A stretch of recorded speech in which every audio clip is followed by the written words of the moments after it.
When Captain Aaron Miles stepped off the landing ramp of his ship, the golden light of two suns fell over the marble city of Alaris.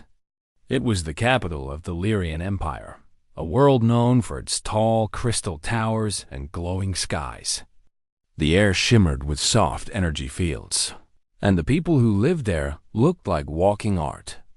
Tall, elegant, with faintly glowing markings on their skin. Aaron had seen many worlds during the long war between humans and Lyrians, but never one as peaceful as this. He was not here as a soldier anymore. The war was finally over. He came as the human envoy, a symbol of peace. His name was famous across both galaxies, the man who had led the final rescue at the siege of Tarth, saving both human and Lyrian civilians trapped under fire. Many said he had done the impossible. But Aaron never saw himself as a hero. He had only done what felt right. Now, he stood before the shining palace of Queen Sarathia, ruler of the Lyrian Empire. The palace floated on huge silver columns, surrounded by gardens that glowed softly in the night.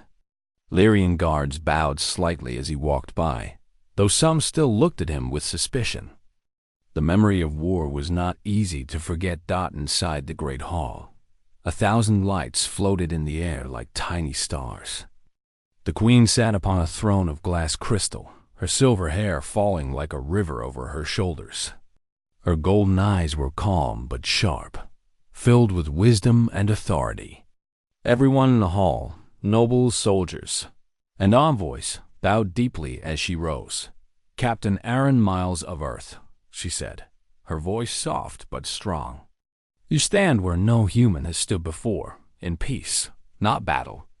You ended the bloodshed when you chose mercy over victory. My people will not forget this." Aaron bowed his head. "Your Majesty, I only did what I believed was right. No one deserved to die for pride." The queen gave a small smile, and the hall grew silent. "Then, you are indeed the man I have heard of," she said. "And that is why I make this proposal, one that may unite our two worlds forever." The Lyrian nobles whispered among themselves. Some looked shocked, others curious. The queen raised her hand, and everyone fell quiet again. "I offer my daughter's hand," she said clearly, "to the human who has proven the strength of compassion. Let the bond of our bloodlines end all distrust." A silence fell so deep that even the floating lights seemed to pause. The queen's daughter, Princess Alara, stood beside her throne. She was young but regal, her silver-blue skin glowing faintly under the hall's light. Her eyes, deep violet and filled with pride, met Aaron's for the first time. He froze. It wasn't because of her beauty, though she was stunning. It was the look in her eyes, calm, unreadable, and almost sad. She did not seem surprised by her mother's words. Maybe she had known this would happen. Aaron's heart began to race. He knew the importance of what the queen offered. If he accepted, he would become not just an envoy, but a royal consort, forever binding humanity and the Lyrians together. The news would echo through the stars. Wars would never happen again. But deep inside, something felt wrong. He looked around the hall. The Lyrian nobles were watching him closely. The human diplomats were staring too, their faces tense. Everyone waited for him to say yes. To them, this was a moment of glory. Yet Aaron saw the princess. She stood tall, her hands folded, her face calm, but her eyes told a story he couldn't ignore. There was no joy in them, only duty. He remembered the faces of soldiers he'd lost, the promises he had made for peace, not through control or politics, but through understanding. And now he was being asked to seal peace with a marriage that wasn't born of love, but a strategy. He took a quiet breath. His voice was calm but firm. "Your Majesty," he said slowly, "I am honored beyond words, but I must refuse." The hall erupted in gasps. Some shouted in shock. A few Lyrian guards stepped forward, ready to protect their queen, thinking he had insulted her. The princess looked up sharply, her violet eyes wide. The queen lifted her hand and silence fell again. Her expression was calm but colder now. "You refuse?" she asked. "Do you find my daughter unworthy?" Aaron shook his head. "Never, Your Majesty. She is more than worthy. She is grace and strength itself. But I will not take her hand as a symbol or a prize. Marriage is sacred among my people. It must be chosen from the heart, not commanded by duty." For a moment, no one moved. The queen stared at him as if trying to see the truth behind his words. The princess's lips parted slightly, as though she wanted to speak, but she didn't. Finally, the queen said softly, "You are an unusual human, Captain Miles. No one refuses a crown.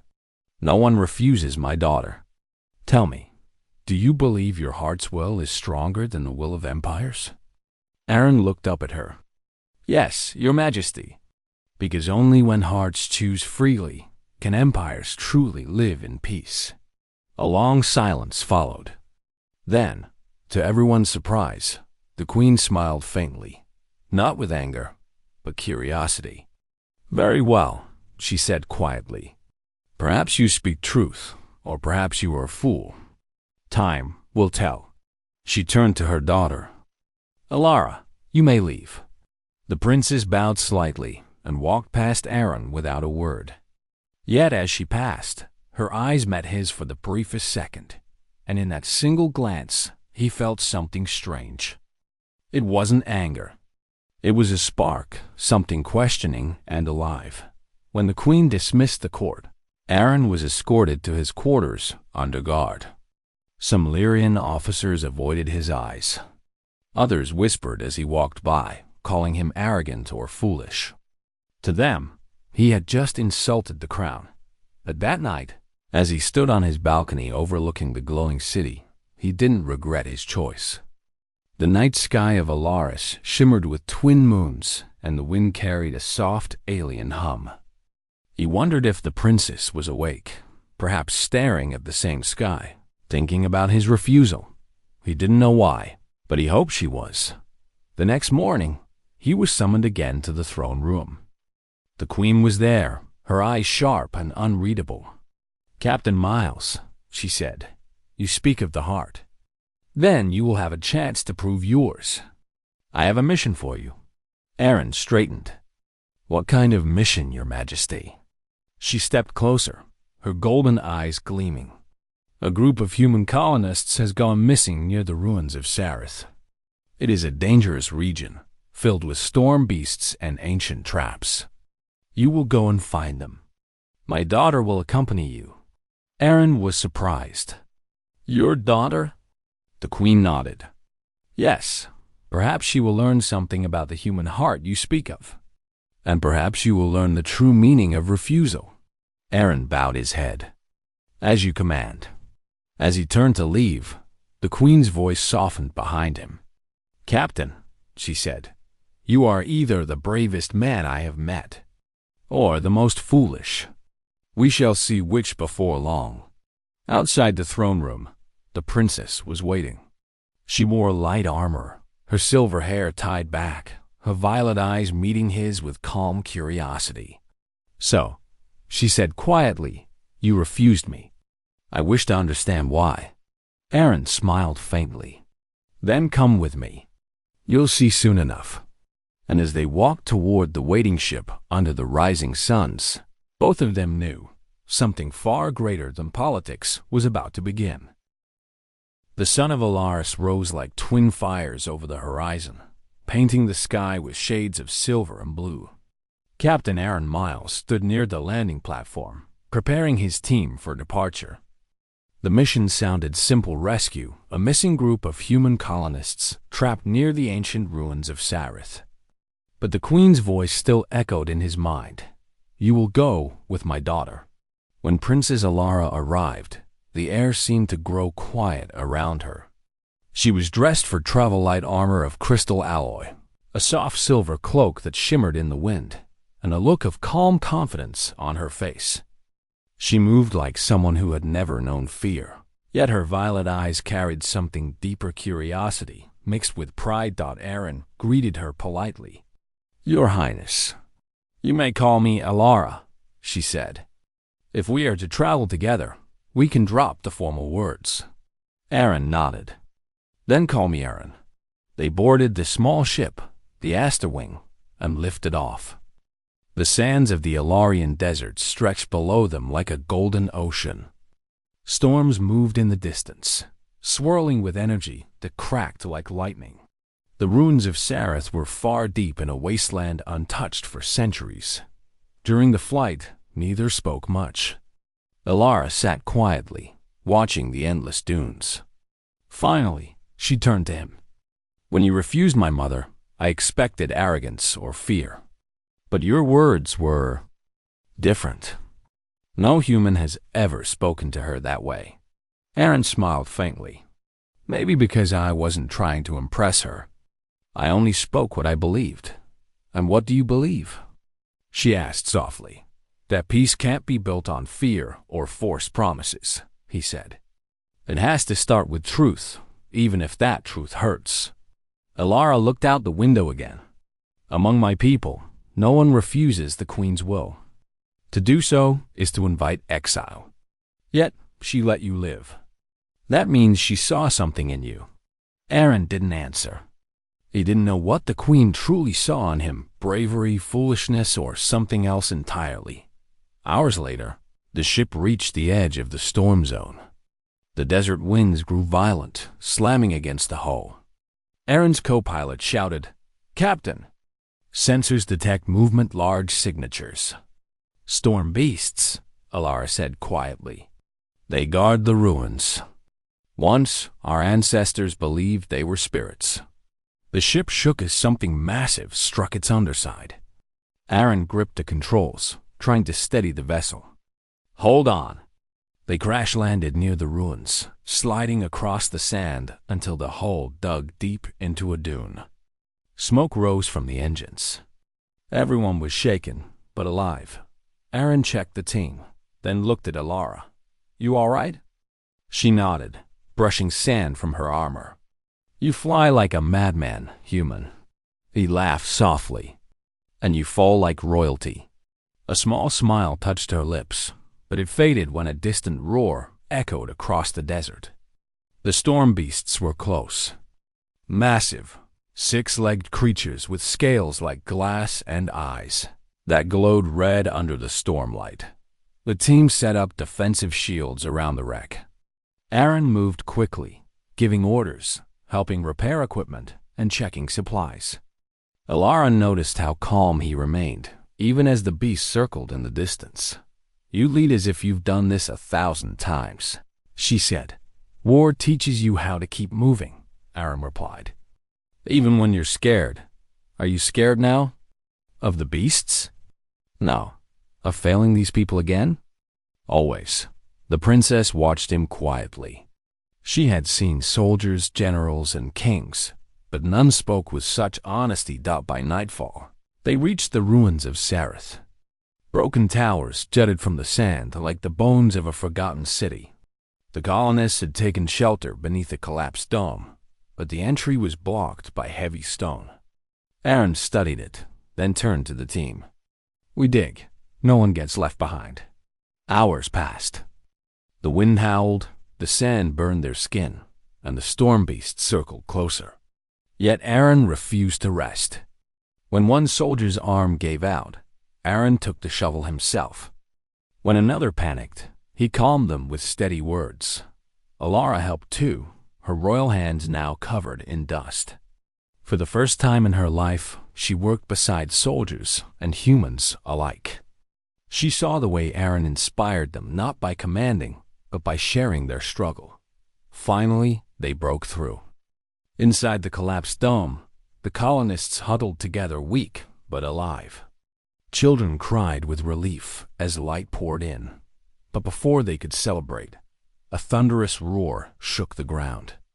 A storm beast burst from the sand, its claws slashing at the dome. Soldiers opened fire, energy bolts lighting the darkness. Aaron shouted, "Protect the civilians." The creature lunged again.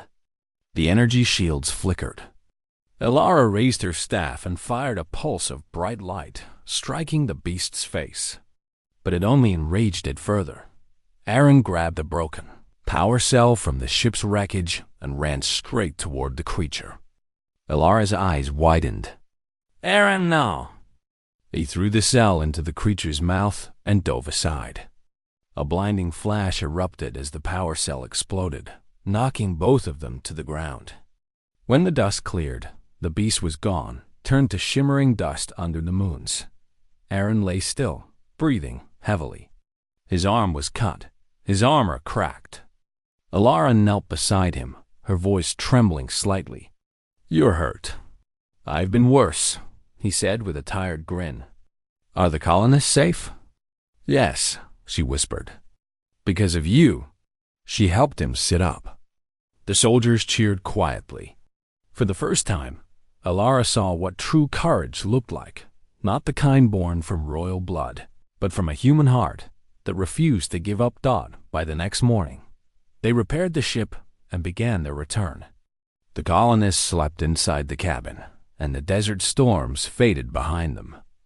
Elara sat beside Aaron in silence for a long time before she finally spoke. "You refused my mother's offer," she said softly. "But you didn't refuse our people. You risked your life for them, even when you could have turned back." Aaron looked at her. "Peace is more than words in a hall. Is what we do when no one's watching." She smiled faintly. "You truly believe that?" He nodded. "With everything I am." Elara turned her gaze toward the stars outside the window. "Then maybe?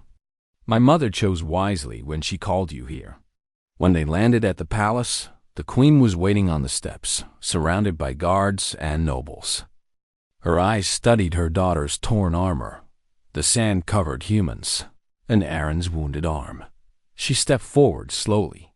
"You returned alive," she said, "and with my daughter unharmed." Aaron bowed.